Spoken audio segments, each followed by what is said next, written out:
আর আমরা থানায় আসি তো বলে অফিসার কি করবে, কিচ্ছু করবে না, যত পারিস দৌড়াবি দৌড়া, যেখানে মাদেরও বলে যেখানে পারবি সেখানে দৌড়াও, তোমরা কিচ্ছু করতে পারবে না, থানা আমার হাতে আছে, থানা আমার কেনা। আরজিকর কাণ্ডে অভিযুক্ত সিভিক পুলিশের কর্মকাণ্ডের হিসেব নিকেশের মাঝেই আরও এক সিভিকের কীর্তি প্রকাশ্যে। হাবড়া থানার সিভিক পুলিশ হিসেবে কর্মরত সুমিত অধিকারীর বিরুদ্ধে গুরুতর অভিযোগ। টাকা সম্পত্তি চেয়ে বাবা মা ও বোনকে নির্যাতনের অভিযোগ। অত্যাচারে অতিষ্ঠ হয়ে থানার দ্বারস্থ বৃদ্ধা মা, বাবা ও বোন। পুলিশি ক্ষমতার রোয়াব দেখানোরও অভিযোগ উঠেছে।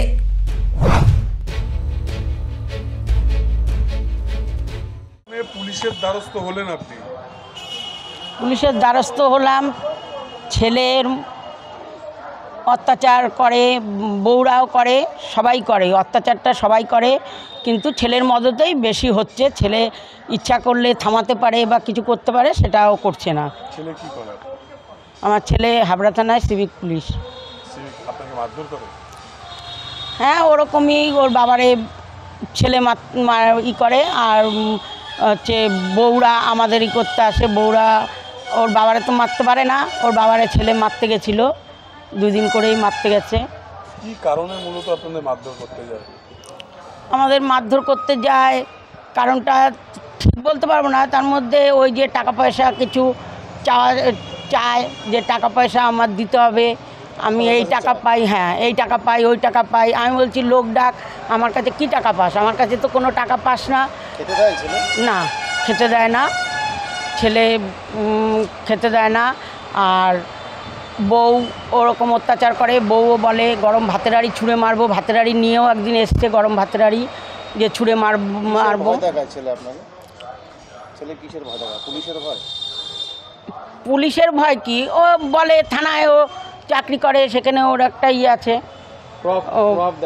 হ্যাঁ, যে ও বলে যে থানায় করলে আমি অনেক কিছু করতে পারি, কত দৌড়াদৌড়ি করবে, করুক, এইসব ভয় দেখায়। এবার থানার ভয় দেখাক, যেখানে ভয় দেখাক সেটাই দেখায়, ওর একটা জোর আছে।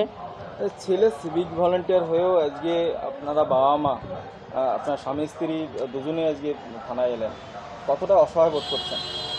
খুবই অসহায় বোধ করছি। কতদিন ধরে অত্যাচার চালায় আপনাদের? অত্যাচারটা চালাচ্ছে এই 2-3 মাস ধরে। এতদিন আসেননি কেন পুলিশের কাছে? এতদিন আসিনি, মা ভাবি যে যাব, দেখি যদি কমে যায়, যদি হয়। তার মধ্যে আমার মেয়ে যদি বাড়ি যায় বা আমাদের বাড়ি বা মেয়ের বাড়ি, যে ও মারামারি করে মেয়ের বলেছে যে আমাদের শোনায় যে যদি বাড়ি আসে তাহলে ঠ্যাং ধরে চিড়ে ফেলাবো, এই করব, গণ্ডগোলটা তা নিয়েও বাড়াবাড়ি হয় আমাদের সামনে। আমার মেয়ের, মানে নিজের দিদির? হ্যাঁ, নিজের দিদির।